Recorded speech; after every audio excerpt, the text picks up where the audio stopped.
Hey there, folks. Thank you, everybody, for joining us. We're going to give everybody about another 30 seconds or so to possibly a minute just to make sure everyone has a chance to end their previous meetings and sign on to this one.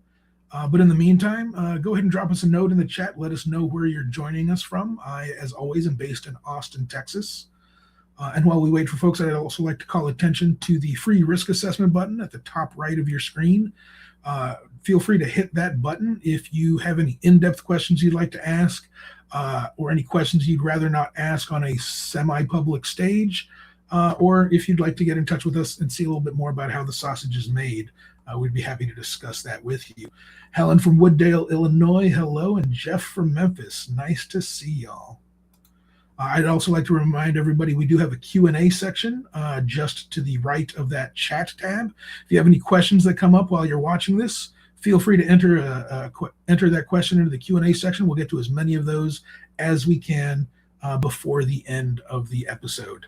But once again, folks, thank you very much for joining us. This is Cargo Chronicles Season 11. We're going to be going over the annual 2025 U.S. report, and we're going to have a special guest today, JJ Coughlin of the SWTSC, to talk about the value of joining an organization like that and what it brings to your supply chain security and awareness.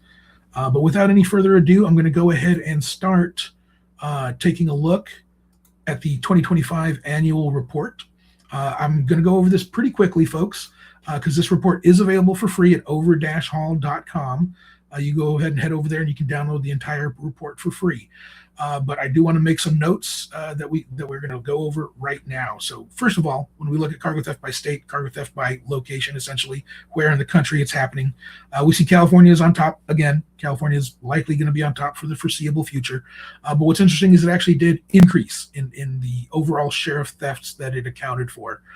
We've seen a lot of fluctuation in and out of California as tariff uncertainty has caused concentration of cargo to shift across the country. Of course, we saw, the theft activity sort of flow eastward out of California as a large amount of product was being shipped for the holiday shipping season. We're starting to see that, over the course of the entire year, though, it did account for more thefts than it did overall in 2024. So it is interesting to note that even with all of that volatility in trade volume, California is still the king and is actually increasing because it looks like more cargo flowed in through California in 2025 than it did in 2026. But we also want to look at the overall map. One of the things that's been true for the last 6 or 7 years at this point is how much of that map is covered in color, right? It's not just the perennial hotspots anymore, but we're starting to see cargo theft activity in areas that have never experienced before, and a lot of those areas are experiencing cargo theft for the first time in the form of deceptive thefts, fraudulent thefts, strategic thefts, which are some of the most sophisticated thefts that we see in the supply chain. When we look at thefts by day and hour, again, you can get into this a little bit more in depth by downloading the report and reviewing at your leisure. But we see, that weekends are not as popular as they once were with the proliferation of strategic thefts, which by nature have to happen during business hours. We're seeing a lot of these thefts kind of flatten the curve from Monday to Friday, right? We're not seeing the bell curve that we used to see. We're seeing it happen pretty much anytime, Monday through Friday. They're going to be setting an appointment. They're going to show up and steal your cargo, right? The same thing kind of affects cargo theft by time of day. We're seeing, it used to be a big trend towards darkness hours. We're seeing it start to level out a little bit more. It's not necessarily the case in this particular chart, but we do have a lower level of reporting for time of day as a data point within the cargo theft reporting structure. So some of those will see a little bit of wild fluctuation, but by and large, we're seeing that curve also start to flatten as well. When we look at cargo theft by product type, again, thieves are very agile. We still see the perennial favorites, the cost-dense items such as electronics, but we also see things that they're able to liquidate quickly and things that are not uniquely serialized, like food and drinks, home and garden products, and even clothing and shoes. Now, clothing and shoes can be necessities or it can be luxuries in the form of high-end clothing and shoes and things of that nature. But we do see that these are perennially the favorites. They're the most pursued by organized cargo thieves. But we do know that these folks are incredibly agile.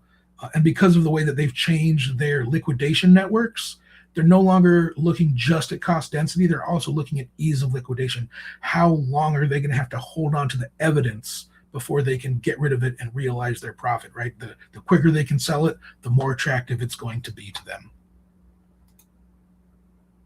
And then when we get into event type and location, again, pilferage is one of those that's been growing by leaps and bounds. And I think the reporting of pilferage has increased even more so. So what's dangerous about this, though, is that it's not the same kind of pilferage we used to see 5 years ago, which was very piecemeal. We're talking armloads of cargo at a time. Now pilferage is very much large scale. It's 80 to 90 to sometimes and often 100% of the cargo in a 53-foot trailer or a 40-foot container is being stolen in the commission of a pilferage. These folks are no longer, the opportunistic thieves that we used to see. These folks are highly organized. They are reinvesting in their operations. They have gained in tradecraft, and they have learned how to gather intelligence as well. They continue to perform pilferage because it is risk avoidance for them. It brings less scrutiny and less chance of pursuit by law enforcement if they only steal the cargo rather than stealing the entire tractor trailer.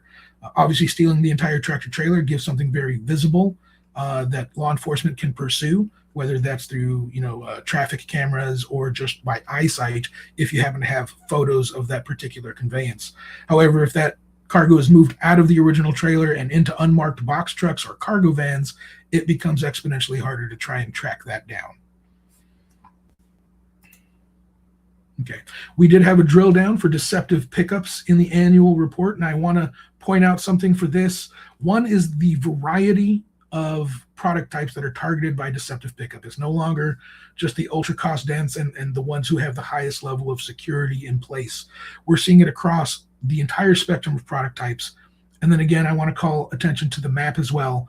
We're seeing deceptive pickups across the country, from Savannah to San Francisco.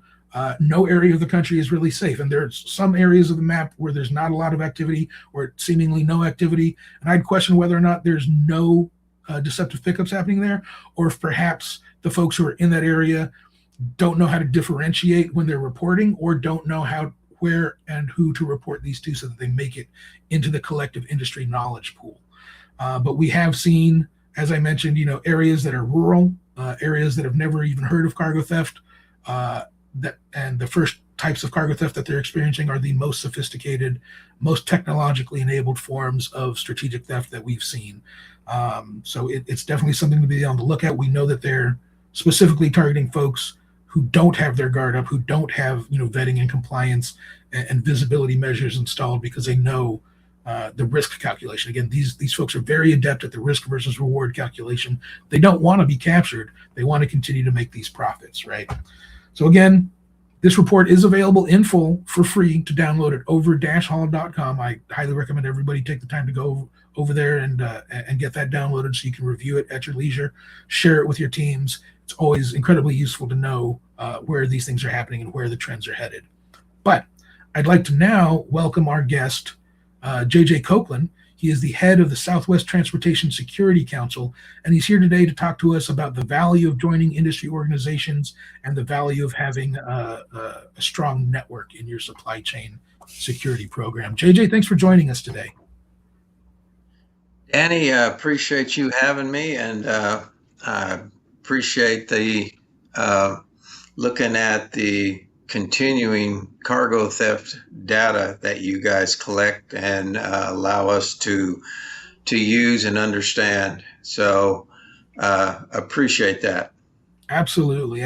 And we appreciate everything you do for the industry. JJ, tell us a little bit about yourself and your history with cargo theft. Well, Danny, I'm going to age myself here, but I retired from the Dallas Police Department in 1997, and I started working in the cargo field. I worked for a company that did everything on the carrier side, except we didn't have an ocean vessel and we didn't own a railroad, although we took and picked from those. So we did everything else. And so that was my first lesson in freight movement and everything involved there. So I worked for that company as their Southwest region manager for 10 years. I covered Texas, the 4 states around it, and Mexico for the entire enterprise. So that allowed me to learn a little bit about freight movement and modes of transportation and all of the wonderful ways that freight can be lost, stolen, damaged, and dealt with. So after that, I went to work for a company that did GPS and response and recovery. And then I started working for myself. And currently, I am the Director of Global Supply Chain Security at J&J. So, and since 1999, when I started the council, we've continued to grow it, and it's really been an amazing adventure because it's really grown to where we have reach across the United States and into Canada, both industry and law enforcement. And it's a huge, great, big, good network that allows us all to communicate and to see the different things involved. Obviously, we have a BOLO and alert program where we send out information, and also, really what the council tries to do is give you the communication you need, being able to find partners, being able to find law enforcement that deal with cargo theft around the country and into Canada. So, yeah, it's amazing the way it's grown. It's amazing the way that it works. And I tell people all the time, join and become part of the network, because, Danny Ramon has a network, and when he's part of the council and the other hundreds of people that are in the council are part of the network, we have a pretty good network. And there isn't too often that someone asks me for a contact that we can't get it for them, whether I have it or whether I blast it out to the group and someone else has it. But it just, really cuts down on trying to have to find one yourself when you can have the network. And I think it's so important. I tell people all the time that the difference between cargo theft and other commercial thefts is that when your stuff gets stolen, it's moving. It's not staying there. And so, yeah, you have to report it in the jurisdiction where it got stolen, but by the time it gets reported, it might be 4 or 5 or 10 jurisdictions away. So you have to have the ability to communicate and to reach out to the different places for assistance. Absolutely. No, that's a great point. And you're right. That the ability to reach out for a network contact and have that reach be so far, into the industry. All these people who are, like you mentioned, hundreds of members of the council who are all members of the supply chain security industry and all have their individual networks is incredibly useful, as is that BOLO system, right? Not just for us to have situational awareness of what's going on out there, but if somebody has a theft, being able to quickly get the details of that event out to the national network of cargo theft law enforcement officers is incredibly helpful, right? Because as you mentioned, just by nature of what cargo theft is, it's going to be moving, it's going to be on the move, it's going to be several jurisdictions over by the time you get the paperwork sorted, right? But the SWTSC conference is one of my favorite conferences. It was the first conference I ever attended in this industry. And it's coming up. It's going to be March 18th and 19th at the BNSF HQ in Fort Worth. Tell us a little bit about that conference, JJ. What can people expect? What are some of the topics that might be covered? And I also want to remind people, registration closes on March 13th for that. I highly recommend you attend if you're able. And I'm pretty sure you're pretty close to capacity at this point too, aren't you, JJ? Yeah, the conference is filling up. It's almost, I would say, to the point of being sold out. Hopefully, I don't have to start a wait list, but all of the exhibits are sold out. It's filling up. It's going to be a good conference. This is our 15th annual conference. We've only missed one in that time because of COVID. But once again, what we try to do is look at different things within the supply chain. So we'll be looking at, current things and trends that involve the fraud and the things that we see. But we also have some classes on some old ways of stealing freight, like changing and seals and cutting seals and falsifying that end of things. And we also are going to look at some newfangled ways that the police are dealing with being able to download cell towers and the information they can get from there and what it takes to do that. So we're going to look at some of that. We're going to look at the psychology of theft, not only from the side of the thief, but also from the person who is the complainant who lost the goods. How do they deal with that? So obviously, being at BNSF, we're going to have an update on rail theft.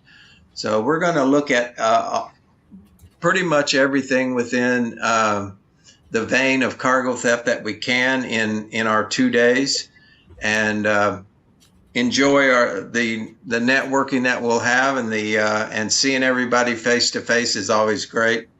So if you can participate, we'd love to see you there. Like I say, we've already got pretty close to being full. So if I have to start a wait list, I will. But I think that at this point in time, it looks like it's going to be a really good event. Fantastic. Yeah. How would somebody register for that if they wanted to register, JJ? Very simple. You just send an email to jj@swtsc.com and tell me you want to be involved. You want to attend. There's no fee to attend. And we provide lunch on both days, and we provide coffee and breakfast each day. So you can't beat the price to attend. Absolutely. As I mentioned, it's the first industry conference that I started attending, and I've been every single year since the first one. One of the things I've noticed, and one of the things that in my mind makes it so valuable, is the concentration of law enforcement officers that attend your event. I know that that's a big part of that is because you do provide certifications to the law enforcement officers who attend. Can you give us a little bit of details about that? Yeah, sure. One of the things we do at our conference is we provide at least the Texas law enforcement officers TCO credit, which gives them continuing education hours toward their certifications. So by doing that, it's not just 2 days wasted for them. It's 2 days where they get to understand what our challenges are, but also get the credit for attending and learning about the issues that we have. Yeah, absolutely. And of course, that incentive there for law enforcement officers means that there is a higher concentration of law enforcement attendance there, which for the private sector makes it an incredibly rich ground to start harvesting contacts for your supply chain security network, right? It might not be the folks who are necessarily at the conference that you're going to be contacting, but you get them in your network, and they're going to have people, just like JJ mentioned, everybody in the council does, they're going to have people in their network as well. And of course, their network's going to reach much deeper into the law enforcement officer network than most folks would, because they are obviously part of that network. So they're going to have a lot of contacts within there. Now, we've talked a little bit, JJ, about the BOLO system and the ability to find contacts that might not be in your personal network through the organization, and we've talked about the education. But the flip side, one of the things that I never really realized, I'm a pretty heavy introvert, so getting me out and socializing at these types of things is pretty difficult. And it took me a few years to realize that maybe the lion's share of the value here, and this is not to discount the educational portion of it, but maybe the lion's share of the value for these events is in that networking, right? John Cannon, as well as several other members of our community, like to say things like, dig your well before you're thirsty, right? That means make friends, make sure these people know who you are, make sure you're not introducing yourself or your organization at 3 o'clock in the morning when you're trying to report a stolen trailer, right? Now, JJ, I know that networking is a big focus at the SWTSC. Tell me a little bit about some of the networking events that'll be happening throughout the conference. Sure. One thing quick about the BOLO program, though, I want to add is that if you enter the information about what was stolen in our BOLO, we archive all of that. So when law enforcement finds a warehouse full of stolen goods, a lot of times they contact me and they tell me what they found, and I'm able to hook up who lost what. So by using the BOLO program, it automatically, if you put what the product is, archives it into my system, and it helps to find it. But to your point, Danny, we're going to have a pre-conference reception this time for the first time at the hotel the night before. And then the first night on the 18th, we'll have a hospitality room in the hotel, which is normally how we've done it in the past. And I'll tell you that as soon as the class ends and we go to the hospitality room, you're pushing shoulder to shoulder, but you're going to have a chance to meet a lot of different people, exchange cards, network, put a face with a name, all of those things. And it's so important. I always tell people that if you've met someone, if you drank a beer with someone, if you went out to dinner with someone, when you call them, they're going to answer your call and they're going to help you. And in the same vein, anyone who calls me knows that I'll help them, whether it's trying to find something that's lost, whether it's for different solutions in the industry. Hey, that's what we do. It's not about competition. I'm not competing against anybody. Whoever has a problem, I'm more than happy to try to help them to find a contact, find a solution, solve their problem. So, and that's the way that we in the council and everybody in the council hopefully looks at things, because when we started this, it was started by myself and 5 other guys who all were in the industry, who all were ex-law enforcement, and who all were technically competitors.